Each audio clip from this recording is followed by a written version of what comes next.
Hi guys! Sobrang tagal ko nang hindi nagba-vlog kasi sobrang na-busy sa school and everything. Iniwan ni Kuya yung iPad. And then, maganda mag-vlog dito sa iPad kasi ultra-wide. Ang jeje ng outfit ko. Ngayon, ang gagawin ko ay magtatanggal ng grocery kasi nagpunta kami sa grocery kanina. Sumama lang ako kasi ayoko naman maging alone sa bahay.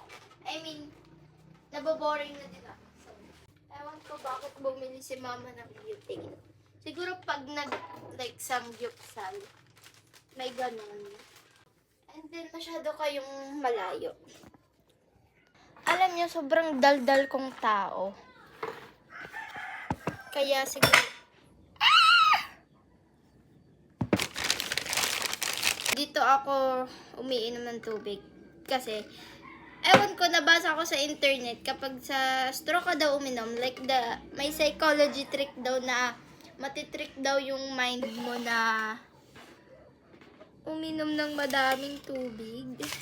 Feel ko effective naman siya kasi sa isang araw, nakakatatlo ata akong ganito.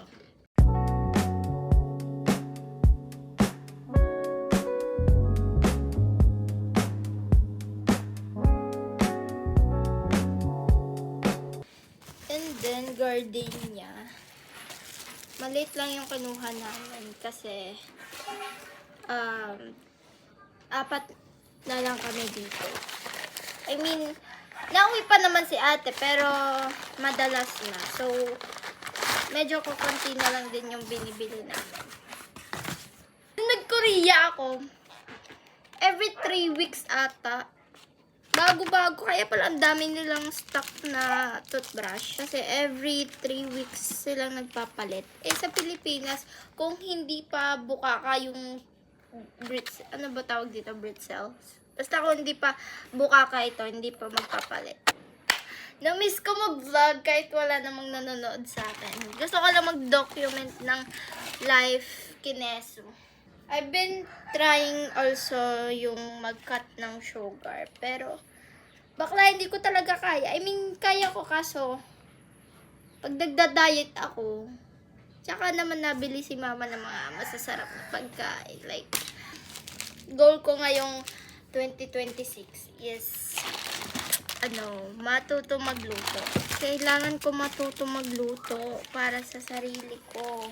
At ang goal ko din ay pilitin si Papang turuan ako mag-drive ng sasakyan. Kasi I love being alone sa bahay.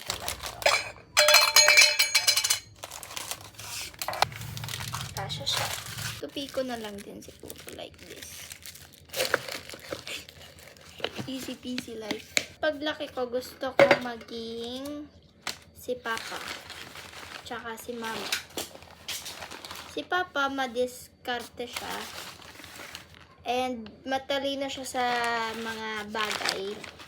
Like DIY. Yung nagagawa niya ng paraan. Si Mama, matyaga siya sa mga bagay. Personality ng magulang ko is hindi ko nakuha. Sa sobrang ikli ng pasyensya ko, halimbawa, pinag-intay mo ako. Wala pang 2 minutes. Aalis na agad ako dun sa area na yon na pinag-intayan natin. Wala pa kaming pantry, yung parang cabinet na puro pagkain. Kasi hindi naman kami mayaman para mag-pantry. We just have simple life. Next. Yun lang.